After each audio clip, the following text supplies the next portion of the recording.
Welcome to the Upper Valley Haven. I'm Elizabeth D'Orazio, and we've been exploring all the wonderful things the Haven does for families and people in the community. Today we're going to learn how we can get involved when I'm joined by Amber Johnston. She's the Volunteer Services Coordinator. And the thing is, if you see a need, you fill a need here in the Upper Valley, and we're going to find out how we can help. Thank you. So you have so many different things you do, from the warming shelter to the foods, the food shed that you give away. Then you also have training and education, and you work with cover home repairs so people get work done there. There's nice thing is there's many opportunities, but it also seems like so much. So how can we get started and find out how we can be part of this?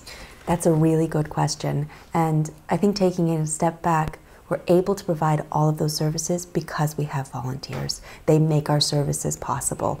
Through volunteers and donations, we've grown and been able to expand our scope. Getting involved is easy. Contacting me. So I'm the Volunteer Services Coordinator. Sure.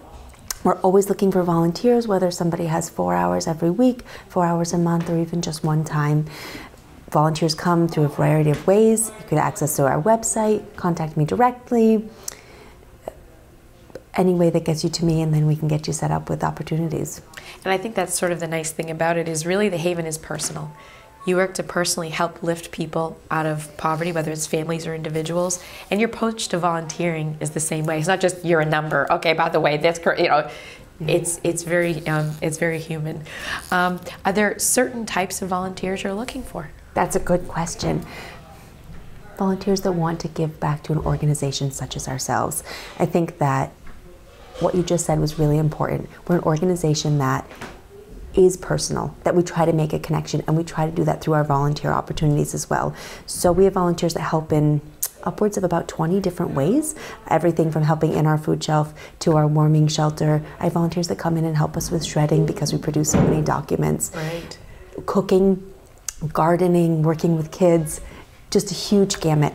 All of our opportunities, most of them, involve working with people that are also accessing our services. It's a nice way to get to know other members of the community and to be able to really engage with it.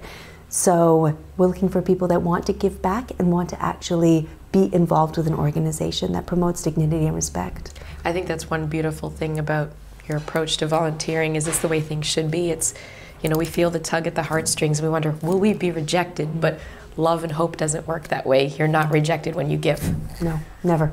Not for any reason. One of our things that we often say is that anybody who walks through our doors, whether they work there, whether they volunteer, whether they're coming to access services, should all leave feeling a little bit better. It's important. And I will tell you, coming here and seeing the buildings and meeting some of the people here, this does feel like home. You don't feel like you're walking into a clinic. You don't feel like, oh my gosh, I'm not good enough to be here. What do they need?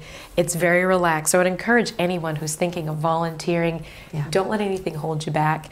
Amber's going to make sure you find the right way to use your time and your talents, and maybe your treasure. So as the holidays come around, can people reach out and maybe help donations? Would be hugely helpful. During this time, we see an increase in at least 10% in our food shelf and in all of our services. Sometimes people who are interested in volunteering but aren't able to make the trip or sort of make a weekly commitment will do things such as food drives, collecting Christmas toys for the children. Again, food drives is just huge. Helping us get the services that we need to be able to give them out. That sounds wonderful. So make sure you check the bottom of your screen for the items that the Haven needs most on their food shelf right now. And if you have your heartstrings getting tugged as you hear the ways that you can help, maybe you can contact Amber. She's wonderful to work with, and she'll find the best way for you to use your time and talents to make a difference in the lives of our friends and neighbors here at the Upper Valley Haven.